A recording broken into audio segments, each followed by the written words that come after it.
Ça y est, c'est donc ça la mort. Tu vas t'écraser en parachute.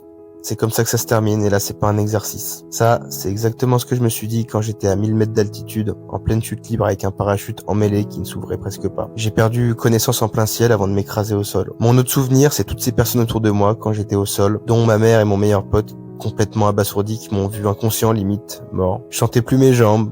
L'hôpital, les scanners, l'attente et tout ce qu'il y a des urgences. Le diagnostic est tombé, pas grand chose pour ce qui m'était arrivé.